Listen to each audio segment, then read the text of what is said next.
amém? Amém. Vamos ler do 5 ao 8. Da mesma forma, traga na lembrança a sua fé não fingida, que primeiro habitou em tua avó Loide e em tua mãe Eunice, e estou convencido de que também habita em ti. Por esse motivo, uma vez mais quero encorajar-te que reavives o dom de Deus que habita em ti mediante a imposição das minhas mãos. Portanto, Deus não nos deu espírito de covardia, mas de poder, de amor e de equilíbrio. Assim sendo, não te envergonhes do testemunho de nosso Senhor, nem de mim, prisioneiro dele. Pelo contrário, participa comigo dos sofrimentos pela causa, conforme o poder de Deus, pela causa do Evangelho, conforme o poder de Deus. E você se assente glorificando ao nome do Senhor Jesus. Essa carta direcionada ao homem de Deus chamado Timóteo tem como objetivo exortar e reavivar este homem. Alguns vão chamar ele de jovem. Este homem que a Bíblia mostra no capítulo 1, verso número 2, que Paulo chama ele de filho. Observa que Paulo chama Timóteo de filho, porque Paulo se coloca como um pai, um gerador de filhos. O Evangelho na vida de Paulo não foi só para si, porque até então o Evangelho ele não se resume a nós somente, mas ele é através de nós e transborda na vida de outras pessoas. Tudo que vem de Deus, toda a bondade de Deus, toda a prosperidade de Deus, toda a riqueza de Deus, ela vem em nós, mas não para em nós, transborda para a vida de outro. O apóstolo Paulo, chamado para pregar o Evangelho, ele obedeceu ao mandato de Jesus. Ele foi por todo mundo e obedeceu Marcos 16:15. Ide por todo mundo e pregai. Esse ide por todo mundo e pregai, alguém pensa que é só lançar a semente e deixa que o Espírito Santo faz o resto. É certo, o Espírito Santo é quem convence, o Espírito Santo é quem guia, mas há uma verdade que está em Mateus 28, verso 19. Ide por todo mundo e fazer discípulos. Para fazer discípulo você precisa passar tempo, precisa cuidar, precisa ter paciência. E Paulo ele se enquadra como obediente deste mandato, dessa ordenança de Cristo. Paulo ele fez discípulo por onde ele passou. É bem verdade que no nosso mundo existem muitos obreiros, pregadores, obstetras, mas está faltando obreiros pediatras. Os obreiros obstetras eles só servem para gerar, mas Deus está à procura de obreiros pediatras que cuidam da saúde dos novos convertidos, que cuidam dos filhos espirituais. Nessa carta nós vamos ver, nessa pregação você vai entender que o apóstolo Paulo ele tem cuidado para com o seu obreiro, o seu pastor, jovem Timóteo. Ele tem conselhos. Se eu e você, por mais que tenhamos, por exemplo, eu, Rodrigo, tenho o título de pastor, fui ungido a pastor, mas eu tenho que ter alguém sobre mim, porque vai chegar uma hora que eu vou estar entristecido, as pancadas vão ser fortes, as traições vão ser fortes, os abandonos vão ser fortes. Vai chegar o dia mau chega para todo mundo. Há um tempo de sorrir, há um tempo de chorar, há um tempo de abundância, mas há um tempo que as coisas ficam fechadas e eu vou precisar de alguém para me abraçar, eu vou precisar de alguém para me dar conselho. Ninguém aqui é soberano, soberano é Jesus. Então você observa que nós precisamos de alguém para nos aconselhar, de alguém para orar por nós. É interessante porque no versículo número 3, Paulo rendeu graças a Deus. Ainda no capítulo número 1, se você tem Bíblia, deixa ela aberta, porque nós vamos caminhar por esses versículos a qual eu estou citando. Então você observa que Paulo vai render graças a Deus, a quem ele serve com consciência limpa. E ele lembra constantemente em suas orações sobre o seu filho Timóteo. Você tem orado por aquele que você tem ganhado para Cristo? Talvez você ganhou o teu filho mesmo, o teu filho de sangue, você tem orado por ele. Talvez você ganhou alguém da tua família, um parente. A Bíblia está mostrando que Paulo está rendendo graças a Deus. E ele fala que nas suas orações fervorosas, nas suas orações constantes, ele lembra constantemente de Timóteo. Porque a oração é a chave da vitória, né? Tem portas que se abrem por intermédio da oração. Talvez a porta está fechada para você, mas a Bíblia diz que na casa da irmã Maria, Pedro estava com uma sentença: vai morrer no outro dia. Mas enquanto isso, alguém estava dizendo: ele vai morrer. Na casa da irmã Maria, alguém estava orando, dizendo: Deus liberta ele, livra ele. Deus visita ele. Porque a oração abre portas, olha que a chave do homem não abre. É verdade. Isso aqui é para quem crê, isso aqui é para quem tem fé, isso aqui é para quem é crente, isso aqui é para quem crê na palavra do Senhor. Deus vai abrir portas para você quando você se colocar na posição de oração, quando você entrar em contato com o Senhor. Paulo estava orando por Timóteo, porque havia uma necessidade aonde Timóteo habitava. É verdade. Havia uma necessidade dentro do próprio Timóteo. Os obreiros estavam se dissipando. O apóstolo e plantador de igrejas não estava nos seus melhores momentos para o homem. Nesta carta, Paulo está preso em uma masmorra.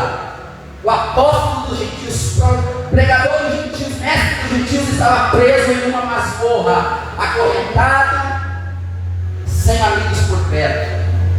A Bíblia diz que ele estava algemado. E ele vai dizer para Timóteo: olha, não se envergonhe do seu algemado, do seu preso em Cristo.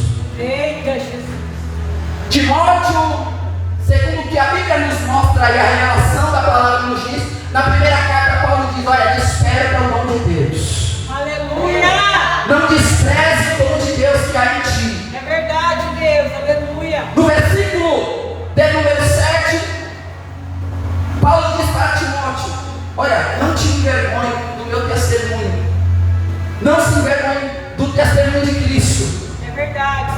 O que Paulo está querendo dizer para Timóteo? Olha, Timóteo, o testemunho que nós estamos dando, por exemplo, eu, Timóteo, eu estou preso numa masmorra. Só que Paulo vai começar: não se envergonhe do testemunho de Cristo. Paulo estava na masmorra. Qual é o testemunho de Cristo? É o Cristo crucificado. Eita, Deus. Alguém olha e não entende, é loucura. Peraí, mas o nosso líder está preso, o nosso líder está encarcerado, o nosso líder está crucificado. Alguém olhou para Jesus e disse: mas não é ele que curou a muitos, mas não é ele que deu vista cego, não é ele, é Deus. Por que não desce daí e salva a si mesmo? É porque ninguém entende que o evangelho é renúncia. Ninguém entende que para Deus há propósitos por trás do sofrimento. Meu Deus do céu, calma aí. Pedro olhou para Jesus e falou: Jesus, o Senhor está querendo ir para Jerusalém? O Senhor está me dizendo que o Senhor vai ser perseguido pelo seu povo? Que o Senhor vai ser maltratado pelo meu povo? Que os anciãos vão te prender? Jesus, não permita que isso te aconteça. Deus tem a graça de ti. Se Jesus ouve o conselho de Pedro, não haveria salvação. É verdade. Se não tivesse salvação, eu e você não estaria aqui. Se Jesus ouve o conselho de Pedro, não haveria santificação. Não haveria perdão de pecados. Se Jesus não se entregasse para ser crucificado na cruz, eu e você não estaria aqui para contar a história. Estaríamos todos mortos em nossos pecados e delitos. Mas Jesus entendeu que a porta: Pedro, eu não posso salvar a minha vida. Eu preciso antes dar a minha vida para viver com você. Para morrer pela igreja, tem graça. Até o ano de 2025. Eu preciso purificar ela e santificar ela no meu sangue. Há propósitos escondidos por trás de um sofrimento. Paulo A Bíblia diz em Filipenses, no capítulo de número 1, que ele disse que por causa das prisões dele, isso cooperou para o avanço do Evangelho. Então quer dizer que porque Paulo foi preso, o Evangelho avançou. E aí ele vai dizer como que avançou? Porque quando eu estive na prisão, toda a guarda pretoriana foi evangelizada, conheceu a Jesus. E tem sofrimentos que vai te levar para perto de gente que precisa conhecer Jesus. Nem sempre o caminho da liberdade, o caminho da facilidade, o caminho da riqueza vai te levar para o propósito. É verdade. Apertada é a porta, estreito o caminho. Timóteo, Paulo está te dizendo, Timóteo, tem algum Timóteo aqui hoje? Além de mim, tem mais algum que precisa desse conselho. Paulo está dizendo, olha, Timóteo, esses sofrimentos que Jesus padeceu, que eu padeci, que eu estou padecendo, é porque eu sou participante do Evangelho. Eu sou participante da causa de Cristo. Deus está para levantar algumas pessoas aqui neste lugar que é participante do Evangelho, que vai sofrer pelo propósito. Há sofrimentos que é por causa da causa de Cristo, é por causa do sofrimento do Evangelho.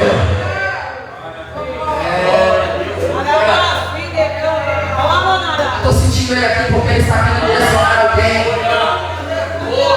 É aquela porta muito fácil, não é para você não. Talvez você está com medo de entrar em algum cargo porque você está dizendo, não, eu vou sofrer, eu vou pegar prova com a mão. E Deus está dizendo, Evangelho é renúncia, Evangelho tem sofrimento, muitas tribulações tem.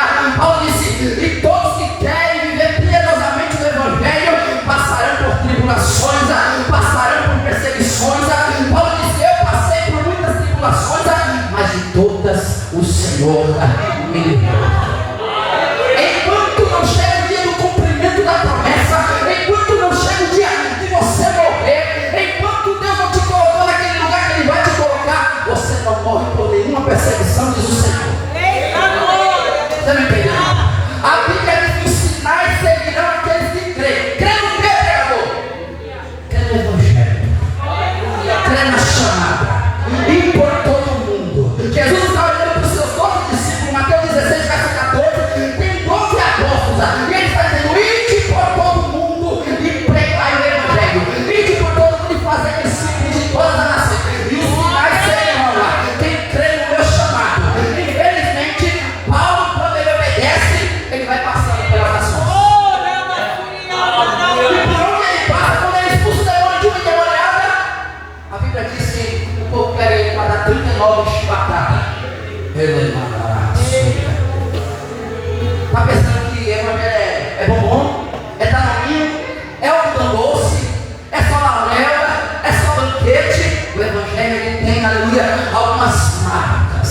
É por isso que alguém estava querendo criticar o chamado do apóstolo Paulo. Aí ele disse, olha, não me incomoda não, eu vou colocar ele comigo. Um certificado, né? Qual é o certificado do pregador?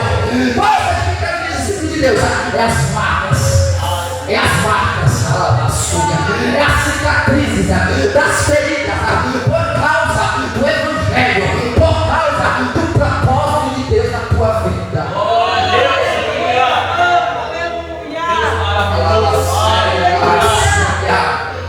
Paulo olha para Timóteo e fala, olha Timóteo, eu estou orando por ti.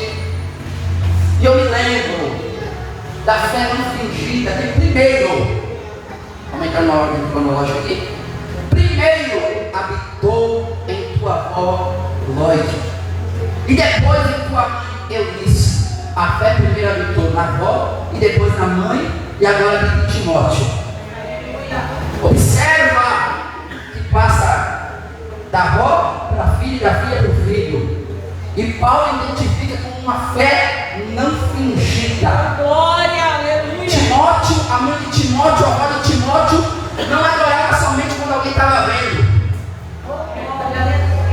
Timóteo não orava só para se aparecer. Timóteo não era crente só dentro da igreja. A avó de Timóteo não era crente somente quando tinha um congresso.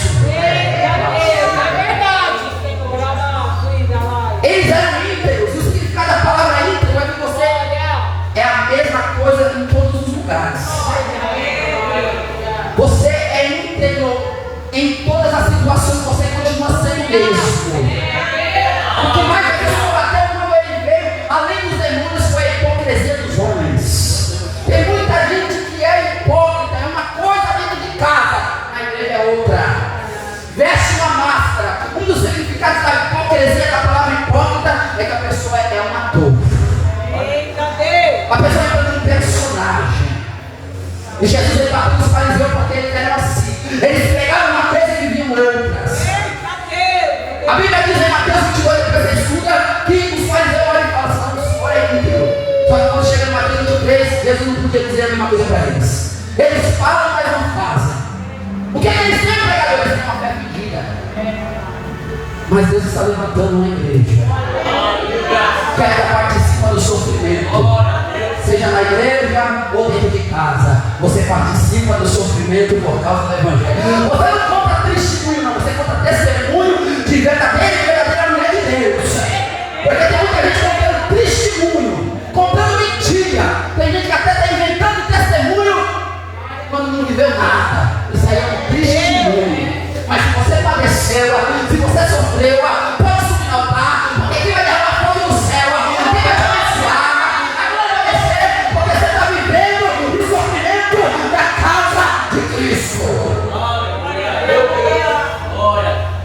Observa, meus irmãos, que Paulo, ao longo desta carta, ele vai falar: olha, Demas me abandonou, Hermógenes, o nome de Cristo, ele me abandonou também, ninguém ficou comigo. Olha, eu fui para o julgamento e não apareceu ninguém na minha primeira defesa.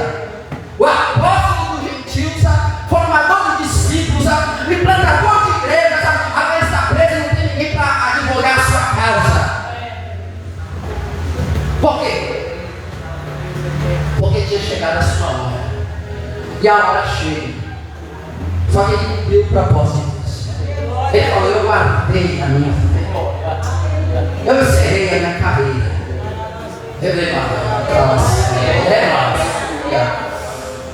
Só que enquanto você não cumpriu o que Deus te mandou fazer, talvez você vai passar um pouco de prova. Mas para os obedientes, eu vou falar da parte de Deus.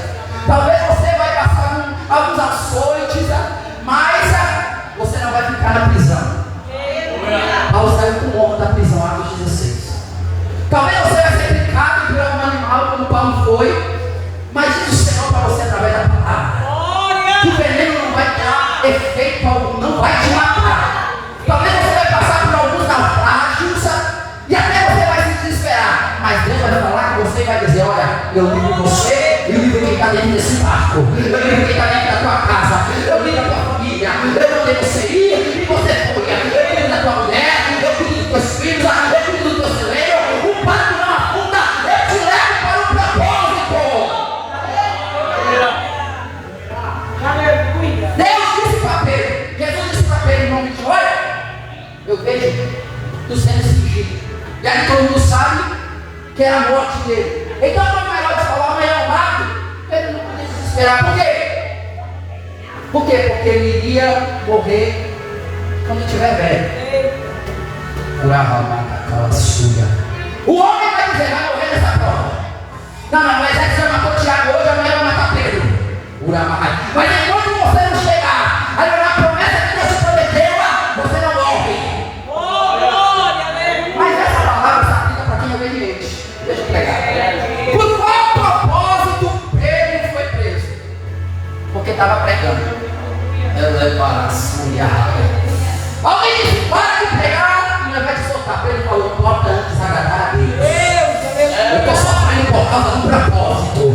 Eu vou ser preso por causa do propósito. Herodes vai estar dizendo: vamos atrás de hoje. Mas Deus diz: amanhã tem livramento pela madrugada. Amanhã tem testemunho que eu sou o meu servo. Quando eu digo que ele vai chegar, ele vai chegar.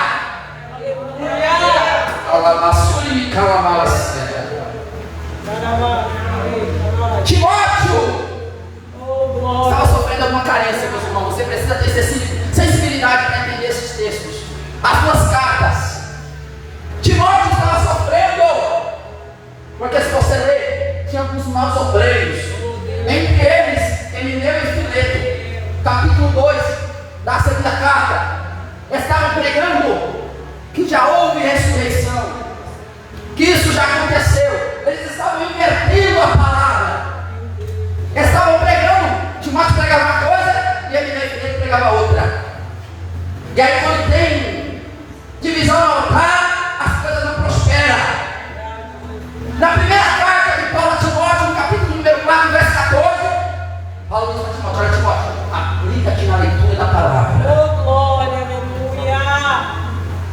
Timóteo, aplica-te e exerça o dom de Deus que é em ti. Não negligencie o dom de Deus que é em ti, que foi te posto por imposição de mãos, por mensagem profética. Está no texto.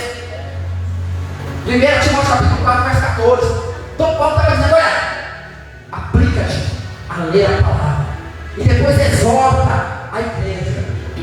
Só que você vai observar que, segundo a cronologia bíblica, por volta do ano 63, Paulo falou isso para Timóteo, quando Paulo ainda estava preso em uma prisão domiciliar, não estava preso ainda na masmorra. Primeira carta, Paulo vai se considerar: aplica-te a leitura, exorta o povo. Só que Paulo vai ficar sabendo de mais algumas informações que está acontecendo na igreja, que Timóteo, na região, que era uma região que Timóteo pastoreava, que Timóteo cuidava de alguns presbíteros que cuidavam de algumas igrejas. Daí Timóteo, ele está com uma dura lição. Por quê? Porque tem alguns obreiros que estão indo contra a doutrina de Cristo. E é por isso que Paulo, na primeira carta, diz: olha, aplica-te a leitura e exorta. E na segunda carta, Paulo já vai aconselhar a Timóteo: é para você exortar, mas exorta com mansidão. Eles estão pregando outra coisa, mas você tem que ser um obreiro aprovado, Timóteo. Você precisa ser um obreiro aprovado, de que não tem que se envergonhar, de que maneja bem a palavra da verdade. Não convém você compreender, somente continue pregando. Porque não é você que convence, mas tem a expectativa de que Deus conceda a eles o arrependimento. Então não é pela força que eu vou convencer que vem contra mim, contra a doutrina, sabe? Mas Paulo está dizendo para Timóteo: é espírito de grandura, é espírito de mansidão. Você tem a doutrina, seja um obreiro aprovado, mas vai convencendo a ele, sabe? Aí é com mansidão, e tem expectativa, e tem esperança que Deus vai levar ele ao arrependimento, ao caminho do arrependimento. Deus está dizendo para alguém aqui: talvez a mineira que se levantou na sua vida, na tua igreja, no meio da sua congregação, mas Deus está dizendo: tenha paciência, continue pregando a verdade, aplica-te no ministério da palavra, da leitura, exerça o teu chamado. Paulo está te mostrando: não negligencie o dom que foi lhe dado. Para mim, olha, sempre que o Espírito me revela, é que Timóteo é um grande pregador. É por isso que Paulo vai dizer em Timóteo 4, verso 5: cumpra cabalmente o ministério de evangelista. Timóteo era um pregador, mas que precisava de um avivamento. Aí Paulo vai olhar e vai falar: olha, Timóteo, a fé habitou na tua avó, e depois habitou na tua mãe, Eunice, e habitou também em ti. Como assim, pregador? Por que habitou? É porque agora Timóteo está meio fraco. Se habitou, não habita mais, mas tem uma coisa que está lá. Você vai pegar esse mistério. Primeiro habitou na tua avó, depois habitou na tua mãe, e habitou também em ti. Mas tem uma coisa que ainda está lá. O que está lá? O dom de Deus. Tem uma palavra liberada sobre a tua vida. Timóteo 4, verso 14. 1 Timóteo 4, verso 14. Foi uma mensagem profética. Foi revelado dos céus. O chamado de Deus na tua vida. O chamado de Deus veio por intermédio de Deus nos homens. Foi Deus que apontou o dedo e disse: é Ele que vai ser o evangelista desta nação, desta cidade, dessas igrejas. Talvez a tua fé está pouca. Talvez você está desanimado. Talvez falta referência. Talvez está faltando alguém do teu lado. Está faltando alguém para te ajudar. Paulo não pode estar do teu lado. Falta aí um apoio, mas Deus está dizendo: o dom ainda está aí. E porque você é avivadão.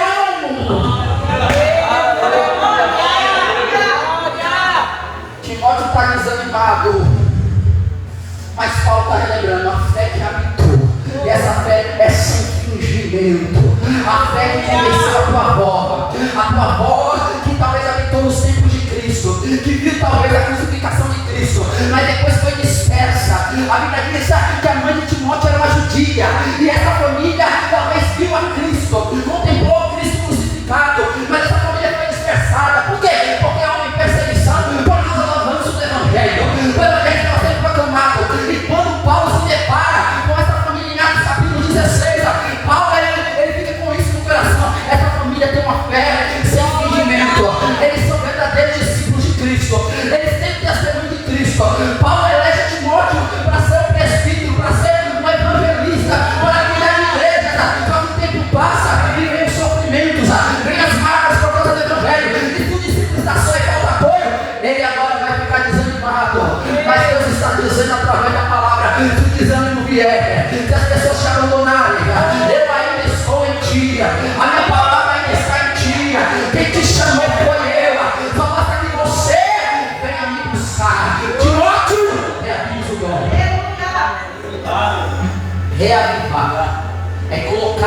chamas novamente aquilo que está apagado.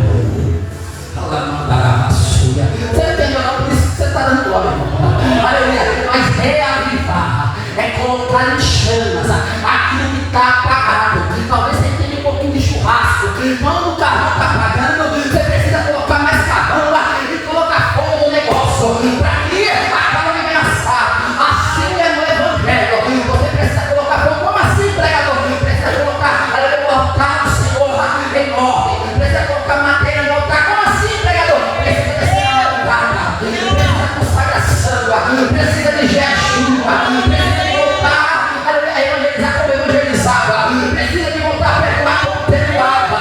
Precisa voltar a ter paciência. Quando você te analisa, você está muito estressadinho. Você está querendo desistir de tudo. Deixa eu te falar da parte de Deus. Discípulo de Jesus não tem escolha. Escolhido não tem escolha. Escolhido não tem escolha. Quando vem qualquer problema, quando se levanta qualquer pessoa contra você, você já quer parar de chamar, já não aguento mais.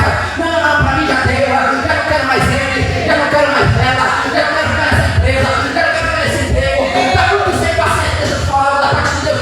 Se você tem o Espírito de Deus, o Espírito de Deus te chama para você voltar a ter fruto de novo. Fruto de paciência, fruto de amor, fruto de humildade. Olha a fala séria. Você tem que ter perseverança. Você tem que suportar. Paulo olha para Timóteo e fala: eu sei que o negócio está difícil aí. Mas você tem conhecimento, viu? Você tem fé? A sua família foi doutrinada. A tua família conhece a Cristo. Paulo olha para Timóteo e fala: tudo isso está acontecendo, os sofrimentos estão vindo, está vindo os ataques, mas Timóteo, participa comigo nos sofrimentos. Que convite bom, hein? Não é um convite para o culto de ação de graça, né? Não. Ei, na sua. Eu vou falar para você. Olha para o irmão que está do teu lado e vai participa comigo no sofrimento. Vou levar uma chimarrada ali. Vamos comigo. Nós vamos pegar naquela cidade, mas infelizmente o chão vai ser duro. Márcia. Não vai ter colchão, não. Talvez você vai poder usar a do seu casaco. Aí para você fazer de cabeceiro. Márcia. Ó, você vai pegar aí na cidade, não, é tudo idólatra. E talvez vai ter algumas tiazinhas que vai jogar água na sua cara, que vai querer te bater. Aí você tem que suportar. Você vai ter que ir para ganhar aquelas almas. Participa comigo, Timóteo. Aleluia. Timóteo tem que ter paciência. O verdadeiro exemplo de fé, meus irmãos, não é somente um milagre que acontece quando a gente fala em nome de Jesus, acontece e a cura vem no momento. Não. O sinônimo mais bonito da fé é quando a gente suporta o tempo da jaca magra. O sinônimo mais bonito da fé é quando a gente suporta as perseguições, as calúnias. Quando a figueira não floresce, quando não há fruto na vide. Esse é o sinônimo bonito da fé, porque tudo está dizendo que não está tendo mantimento, está tudo fechando, o cenário está dizendo que não, tudo está fechado, mas aí você fala: eu me alegrarei, Deus da minha salvação, eu sei quem eu tenho crido, eu sei quem eu tenho crido, e o meu Redentor, ele se levantará.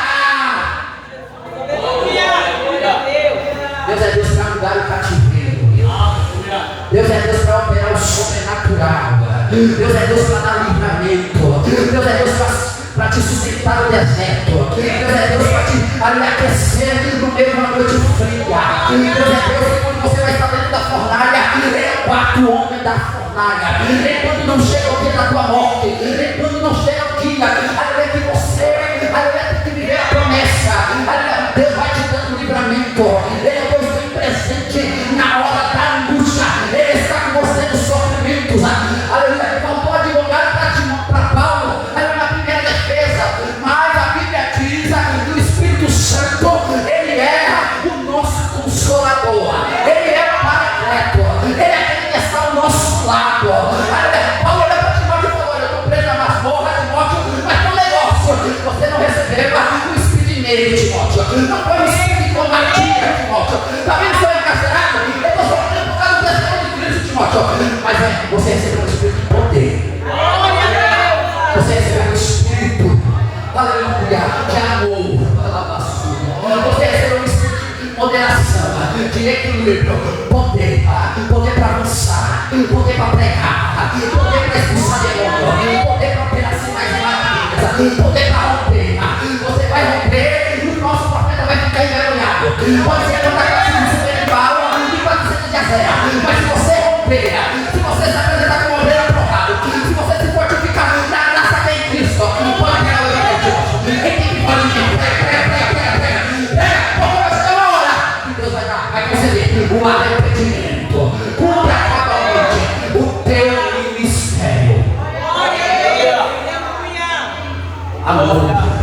Timóteo, não dá para fazer, não dá para cumprir o ídolo, não dá para cumprir o chamado, se você não tiver o fruto do amor. Tem que ter poder, porque você não recebeu um espírito de medo, não recebeu um espírito de covarde, recebeu de poder, dunamis, mas recebeu de amor. Tem um chamado com amor, até porque ele está poder nem se manifesta quando você não tem amor. Jesus aí disse: permanecei no meu amor, e eu permanecerei em vós, e pedireis o que quiseres em meu nome, e vos será dado. Glória a Deus! Vai pegando aí, porque você vai reavivar esse dom da sua. Não está na receita. Tem que ter poder, tem que ter amor, mas tem que ter equilíbrio. Glória a Deus! Você deixa um espírito de moderação, de equilíbrio. Tem que ter sabedoria. Tem que ter sabedoria para administrar tudo que Deus te dá. Tem que saber o tempo de ir e o tempo de ficar. Tem que saber o tempo de falar e o tempo de ficar quieto. Tem que ter sabedoria. Por quê? Porque, Timóteo, eu te coloquei nesse lugar. Mas eu não coloquei porque eu quis. Não é só porque você se tornou com o tempo, meu filho. Eu tive um relacionamento com você, com a sua família. Gostei até de vocês. Mas, assim, Timóteo, eu sei que você está passando por isso, quero ser humano é pai. Mas tem um negócio, Timóteo. Olha, foi uma mensagem profética. E quando eu ouvi essa mensagem profética, Deus apontando na tua cabeça, por imposição de nós você recebeu o dom. Mas não foi porque eu quis, não, Timóteo. Então, se Deus te colocou aqui, Timóteo, o Espírito você recebeu um Espírito de sabedoria para cuidar dessa igreja. Para cuidar desse momento. É o Espírito de equilíbrio, é o Espírito de sabedoria. A Bíblia diz em Isaías 11:2, que ele é Espírito de conselho. Ele é maravilhoso. Talvez você não tenha capacidade, talvez você não tenha, talvez você tenha medo, mas Deus está dizendo: o que eu coloquei em você é poder, é amor, é sabedoria, para vencer o problema, para suportar as dificuldades, para suportar os sofrimentos. Deus está levantando nessa igreja jovens Timóteos, jovens filhos, obedientes ao chamado. Deus está levantando e chamando. Eu te chamo para participar comigo os sofrimentos por causa do Evangelho. Mas enquanto eu te envio, enquanto eu te tiro desse comodismo, enquanto eu te tiro desse lugar que você está parado com medo, levantado, só colocando problema, enquanto eu te tiro, a Bíblia vai nos mostrar, aleluia, se revista, reavive-se, reavive-se. É preciso você voltar ao contato com o Espírito Santo, porque foi o Espírito Santo que te deu poder, que te deu amor, que te deu a sabedoria para você romper. Vai ter sofrimento, mas tem o Espírito de Deus com você. Depois de Atos capítulo de número 2, quando o Pentecoste desceu, a igreja já não era a mesma diante do Pentecoste. Deus está dizendo para você: você é pentecostal e tem que ser pentecostal até o ano. Tem que voltar a consagrar, tem que voltar a jejuar, tem que voltar a ler Bíblia, tem que voltar a buscar o ensino. Aleluia, porque o que Deus te deu vai te fazer chegar ao propósito de Deus. Glória a Deus, aleluia. Meus irmãos, eu te agradeço a minha oportunidade.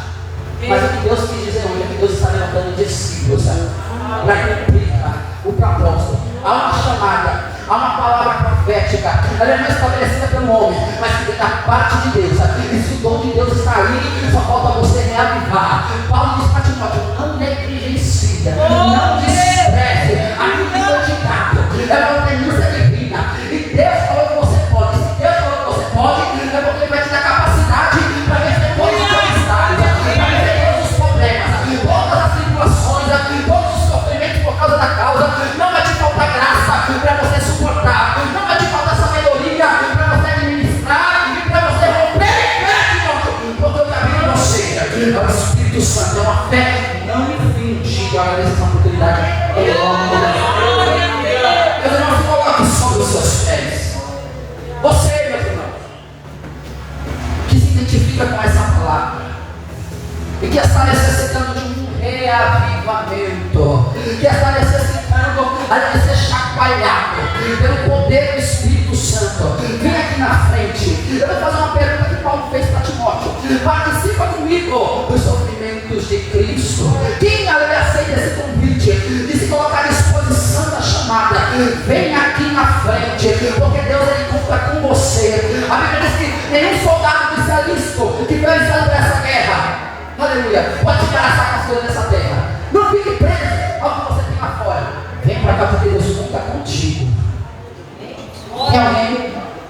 Quem quer participar dos sofrimentos pela causa do Evangelho? Só vem aqui quem é discípulo. Quem que é discípulo? Cadê os discípulos? Tem muitos outros textos para mim argumentar que foi pregado aqui. Porque o Evangelho é isso. Bem-aventurado você é quando você for perseguido por causa da causa. Bem-aventurado você é quando você sofrer as injustiças por causa da causa do Evangelho. Só que quem suporta esses sofrimentos? Quem suporta essas injustiças? Sabe? Aquilo que o outro não viu. O ouvido não ouviu e não desceu ao coração. É o que Deus tem preparado. Quem vive o que ninguém vive, quem suporta o que muitos não suportam, vai viver o que muitos não viveu. Jesus ele disse: obras maiores, vocês que são meus discípulos, obras maiores do que eu fiz, vocês farão. Aleluia, Jesus, Senhor, glória. O pastor ele disse: não orar. Eu vou orar lá embaixo. O pastor quer orar? Amém? Em nome de Jesus. Amém? Eu agradeço essa oportunidade. Eu vou orar por você. E você entenda que é uma responsabilidade de você voltar para o altar em chamas. Olha esse cara que você abriu seu coração e de ser sincero para que Deus pedir perdão e voltar ativa. Reaviva a chama de Deus pertinho.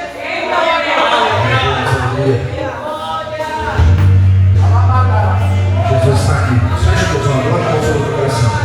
Momento da oração.